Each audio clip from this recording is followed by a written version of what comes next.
गुरुजी, मेरा एक क्वेश्चन है, मृत्यु और मोक्ष में अंतर क्या है? तो क्या आप इसे संक्षेप में जानना चाहते हो या विस्तार से? विस्तार से गुरुजी। विस्तार से। चलिए, तो बहुत अच्छी बात है। मृत्यु यूं ही घटित हो जाती है।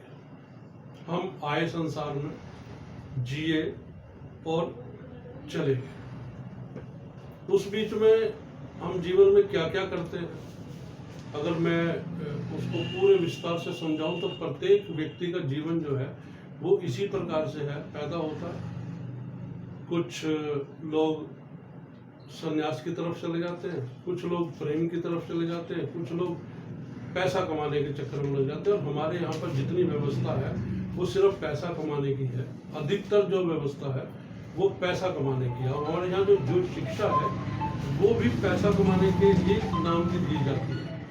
तो हम जो भौतिक पदार्थ है उनको इकट्ठा करने के चक्कर में ही अपना जीवन यूं ही गुजार देते हैं। और अंत में हम जो है बहुत सारी वासनाएं हमारे साथ ही रह जाती हैं। आप समझो, बहुत सारी वासनाएं, बहुत सारी इच्छाएं हमारे मन में, हमारे मस्तिष्क में रह जाती हैं। और किसी समय पर हम जब ये देखते हैं कि अब जो है जीवन हाथ से निकला जा रहा है, हमारा शरीर जर्जर हो गया है, दांत गिर गए, आंखें कमजोर हो गई, बाल झड़ गए, ठीक है, शरीर में सैकड़ों व्याधियां आ गई, वो उस समय हमें लगता है कि हमने जीवन ऐसे ही खो दिया।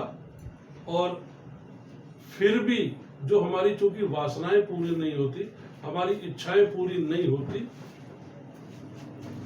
तो हम जिस उस चिर निद्रा को प्राप्त करते हैं, गहरी निद्रा को, वो हमें लगता है कि वो मृत्यु है। और अब बात आती है मोक्ष की। मोक्ष भी मरकर ही प्राप्त किया जा सकता है, जीते जी किसी को मोक्ष प्राप्त नहीं होता।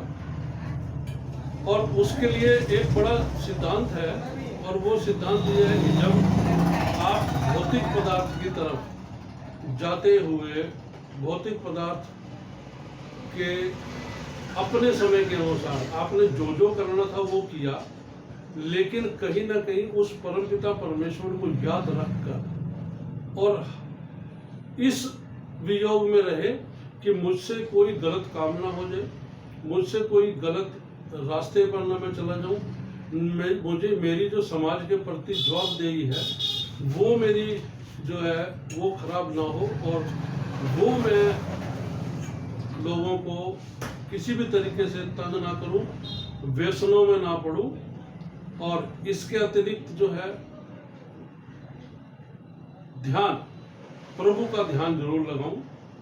और पूरे जीवन जो एक तड़प रहती है सदगुरु से मिलने की या सदगुरु की प्राप्ति की, या इस बात के लिए कि जीवन मृत्यु तो आनी स्वाभाविक है, लेकिन उसको मैं किस तरीके से अपनाऊं, किस तरीके से मैं इसको मोक्ष को प्राप्त करूं, तो उसका फिर एक साधारण सा तरीका है, साधारण सा, कि आप सभी चीजों को नकारते चले जाए,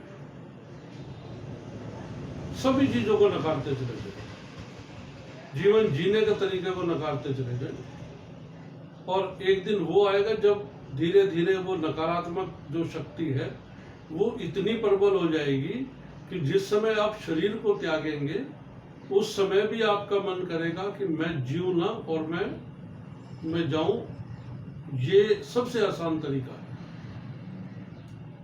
और दूसरे थोड़े शब्दों में ये कहूं कि मन की जितनी भी लालसाएं थी, जितनी भी वासनाएं थी, उन सब से ऐसा जातक परे होकर उन्हें त्याग कर और सत्यता को उपलब्ध होता हुआ इस संसार को छोड़ता है, तब ऐसे जातक को मोक्ष प्राप्त होता है।